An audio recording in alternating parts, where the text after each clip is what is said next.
నమస్తే. మంచిర్యాలలో mayor election జరుగుతున్నాయి. మొట్టమొదటిసారి 60 కార్పొరేషన్లతో మేయర్ ఎలక్షన్ జరగబోతున్నాయి. అందులో ప్రధానంగా బీజేపీ, కాంగ్రెస్, బీఆర్ఎస్ పోటీ చేస్తున్నాయి. మంచిర్యాల వచ్చేసరికి కాంగ్రెస్ బీఆర్ఎస్ కంటే బీజేపీతోనే ఎక్కువ పోటీ పడుతుందనే ఆలోచన ఉంది. ఈ క్రమంలో మన స్టూడియోలో 48వ డివిజన్ అభ్యర్థిగా పోటీ చేస్తున్న బందెల స్వాతి గారు ఉన్నారు. యాక్చువల్గా ఒక బీసీ జనరల్కి వచ్చేసరికి మంచిర్యాల మేయర్ విభాగం చాలామంది పోటీలో ఉన్నారు. అదే క్రమంలో స్వాతి గారు ఎడ్యుకేటెడ్ ఫ్యామిలీ నుంచి వచ్చారు కాబట్టి పోటీలో ఉన్నారా, అసలేంటి వారి ఆలోచన తెలుసుకుందాం. నమస్తే అండి. నమస్తే sir. Welcome to DSP studios. Thank you. ఏంటి మేడం, మీరు అంటే చదువుకున్న ఫ్యామిలీ నుంచి రాజకీయాలకు రావాలనుకుని వచ్చారా, లేకపోతే సేవకు అసలు ఏంటి? ఎందుకు అంటున్నా అంటే అడ్వకేట్స్ ఫ్యామిలీ కదా. అవును. ఎందుకంటే రాజకీయాలకు ఎందుకు రావాలనుకున్నారు? రాజకీయాలు అంటే ప్రజలకు సేవ చేయడం అనేది మా కుటుంబంలో ఉంది. మా మామయ్య గారు ప్రజల నుండి వచ్చిన వ్యక్తి. తను జేఏసీలో కో కన్వీనర్గా, చైర్మన్గా, అలాగే ఆర్టీసీ యూనియన్ ప్రెసిడెంట్గా, మళ్ళీ మా అబ్బాయి, మా సార్ ఇద్దరు న్యాయవాదులు. మీ మామయ్య జేఏసీ బాబన్న గారు అంటే చాలా మంది గుర్తిస్తారు. అలాగే తను ఆర్టీసీలో చేశారు. తన పేరు అందరికి సుపరిచితము. ట్రేడ్ యూనియన్ లో చేశారు. బాబన్న గారు అంటే చాలా మందికి సుపరిచితులే. అందరు చెప్పిన మాటని మీరు చెప్తున్నారు, సేవ చేయడానికి వచ్చినాము అని. అంటే రాజకీయాల్లోకి వచ్చి కార్పొరేటర్ గా పోటీ చేస్తేనే చేయగలుగుతారా? మామూలుగా బీజేపీ నుంచి చేయలేరా? అలా అని కాదు, నాకు సేవ చేసే ఉద్దేశం ఫస్ట్ నుండే ఉంది. ఎందుకంటే మా పరిధిలో ఉన్న దేవాలయంలో కావచ్చు, మా పరిధిలో జరిగిన ఎలాంటి కార్యక్రమంలో అయినా మా కుటుంబం ముందుండి మేము చేయగలుగుతాం ఎలాంటి పని అయినా కానీ. సో ఇంకో కొంచెం ఎక్కువ మంది ప్రజలకు మనం తెలియాలి, ఎక్కువ మంది ప్రజలకు మన సేవను అందించాలి అంటే ఇదొక దిక్సూచిగా భావించి నేను రావడం జరిగింది. అలాగే పార్టీ కూడా మనకు అవకాశం ఇవ్వడం జరిగింది.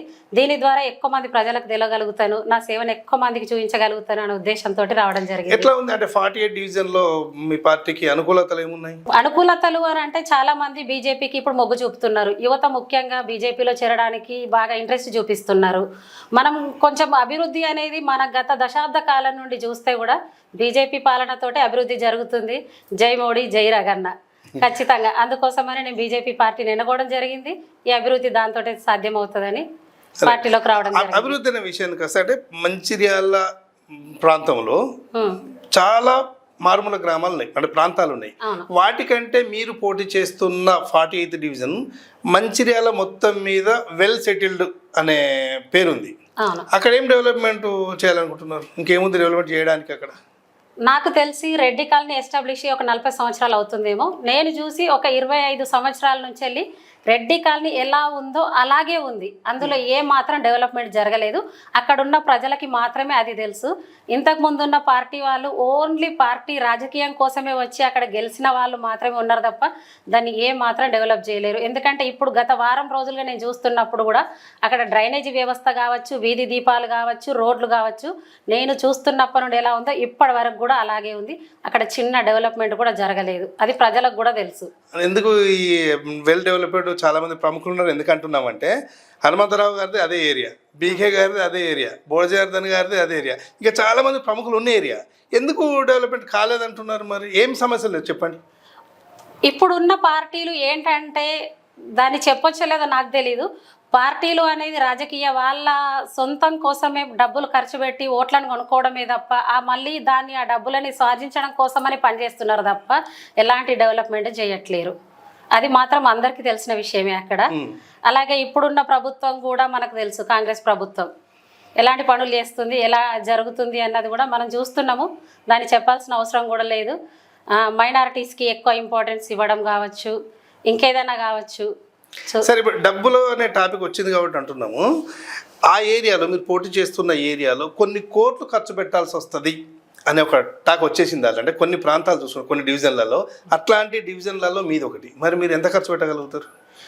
బీజేపీ ప్రభుత్వం డబ్బులకు ఆశించి పనిచేయదు, యువతను ఎక్కువ ప్రోత్సహిస్తుంది. ఆ యువత నుంచి వచ్చిన దాన్నే నేను మీరు అన్నట్టుగానే ఎక్కువ డబ్బులు ఖర్చు చేయాల్సి వస్తుంది. అంటే అక్కడే మీరు చెప్పారు, ఇంతకు ముందు పార్టీలు ఎంత ఖర్చు చేసి ఉంటాయో మీకు తెలిసి ఉంటుంది ఆల్రెడీ.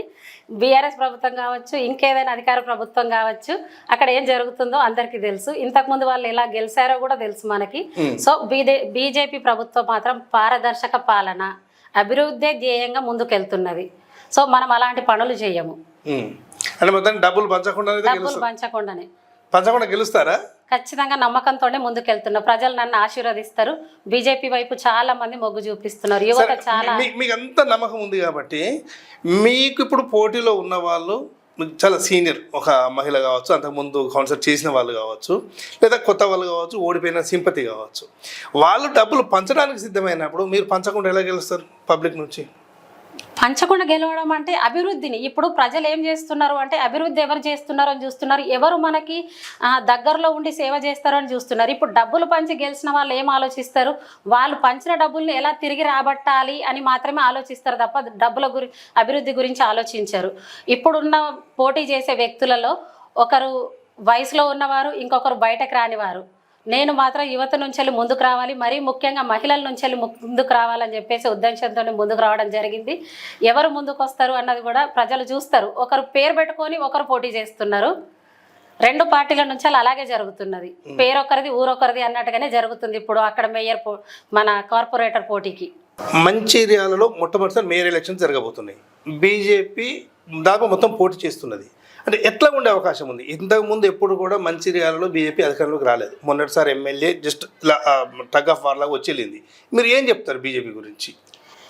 బీజేపీ చాలా ప్రభావితం చూపిస్తున్న పార్టీ.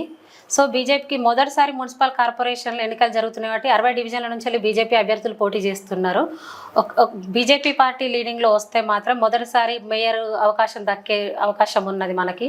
సో అవకాశం దక్కితే కనుక మంచిర్యాలను అభివృద్ధి చేసుకుంటాము. అలాగే రాబోయే అసెంబ్లీ ఎలక్షన్లో కూడా రగన్నాని గెలిపించుకుంటాం. బీజేపీ పార్టీ నుంచి మంచిర్యాలను అభివృద్ధి చేస్తాము, అలాగే మంచిర్యాలని స్మార్ట్ సిటీ చేస్తామని కూడా చెప్తున్నాను.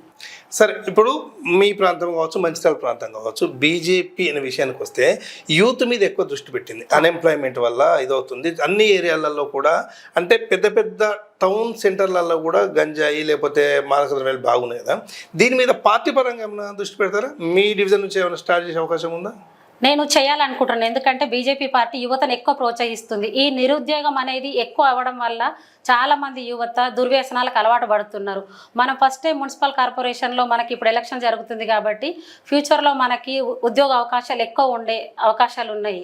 దానికోసం నేను ఉద్యోగాల కోసమని నా డివిజన్లో ఎక్కువ అందరినీ ప్రోత్సహిస్తాను. అందరికీ ఉద్యోగాలు కల్పించడానికి మాత్రం ముందుండి పోరాడతాను. ఓకే, ఇప్పుడు అంటే కేంద్ర ప్రభుత్వ పథకాలు బీజేపీ వైపు ఎక్కువ ఉన్నాయి, బీజేపీ నుంచి ఎక్కువ వస్తున్నాయి. మంచిర్యాలలో కూడా చాలా ఇంప్లిమెంటేషన్ అవుతున్నాయి. వాటి మీద అంటే ఒక కార్పొరేటర్గా కాకుండా డివిజన్ స్థాయి నుంచి ఒక మేయర్ స్థాయి వరకు కూడా ఎట్లాంటి తీసుకెళ్లే అవకాశం ఉంది? యాక్చువల్గా చాలా మందికి తెలీదు, దాన్ని ప్రజల మీద అవగాహన చూపించట్లేరు. ఇప్పుడు ఉన్న పార్టీలో ఉన్న వాళ్ళు కావచ్చు, ప్రతిపక్ష పార్టీలు కావచ్చు, ఎవరైనా కావచ్చు, ఆ సెంట్రల్ స్కీమ్స్ అనేవి ప్రజల వరకు వెళ్ళట్లేదు. మనం చదువుకున్న వ్యవత కాబట్టి నేను ఒక గ్రాడ్యుయేట్గా నాకు ఏమేమి పథకాలు వస్తున్నాయో నాకు తెలుస్తుంది. సో నేను వాటిని అన్నిటి ప్రజల ముందుకు తీసుకెళ్ళగలుగుతానని నమ్మకం నాకున్నది. ఓకే, రాజకీయం కొద్దిగా పక్కకు పెడదాం. మీరు ఒక ఎడ్యుకేటర్, అంటే టీచర్గా పనిచేసిన వాళ్ళు, మీ సారు లాయర్గా ఉన్నారు, మీ కుటుంబం అంతా లాయర్స్ ఫ్యామిలీ. అంటే దీంట్లో రాజకీయాలలో ఇమడగలుగుతారా? మరి ఇమడగలుగుతున్నా అని అనుకుంటున్నాను. ఎందుకంటే న్యాయవాద వృత్తి అంటే ప్రతి క్షణం సమస్యలతో పోరాడే వృత్తి. అలాగే మా మామయ్య కూడా సేవాభావం నుంచి బయటకు వచ్చిన వ్యక్తి. ఆ కుటుంబంలో ఉండి మనం ప్రతి క్షణము ప్రజల సమస్యల గురించే ఇంట్లో కూడా మాకు డిస్కషన్స్ వస్తూ ఉంటాయి రెగ్యులర్గా. సో ప్రజలకు సేవ చేయగలుగుతారనే నమ్మకంతో నేను ముందుకు వస్తున్నాను. ఆ సేవలను తప్పకుండా 24 గంటలు నేనున్నంత వరకు అందిస్తాను. రైట్, ఫైనల్గా ఒక క్వశ్చన్. 48th డివిజన్లో అంటే ఆడ మగ సమాన ఓట్లు ఉన్నాయి, దాదాపు 3500 ఓట్లు ఉన్నాయి కదా. వీరందరికీ స్వాతి గారికి ఎందుకు ఓటేయాలి, అంటే మీకు ఎందుకు ఓటేయాలి అనే పబ్లిక్కి మీరేం చెప్తారు సూటిగా?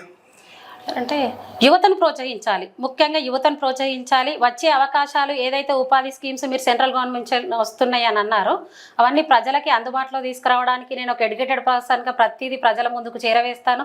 అలాగే అక్కడ జరుగుతున్న అవినీతికి కావచ్చు, అభివృద్ధికి కానీ ముందుండి నేను పోరాడతాను వాటిపైన. మంచిర్యాల మేయర్ పీఠం బీసీ జనరల్, ఒకవేళ అవకాశం వస్తే మీరు మేయర్ పోటీలో ఉంటారా? పార్టీ అవకాశం కల్పిస్తే తప్పకుండా ఉంటాను. అంతే, అంటే అందుకు సంబంధించి ఏమన్నా చర్చలు కానీ అట్లాంటి హామీలు కానీ ఏమన్నా? అలాంటివి ఏం జరగలేదు. పార్టీ నాకు అవకాశం ఇచ్చింది. మా ఫ్యామిలీ ఉండే సేవను, అంటే మా ఫ్యామిలీ నుంచి మేము సేవలో ఎంత ముందు ఉంటామో చూసి మా ఫ్యామిలీకి పార్టీ అవకాశం ఇచ్చింది. ముఖ్యంగా అవకాశాన్ని ఉపయోగించుకోవడానికే నేను ముందుంటానని అనుకుంటున్నాను. అలాగే మేయర్ పదవి వస్తే తప్పకుండా ఉపయోగించుకొని ప్రజలను మంచిర్యాలని అభివృద్ధి చేస్తాను, స్మార్ట్ సిటీగా చేస్తానని కూడా మాటిస్తున్నాను.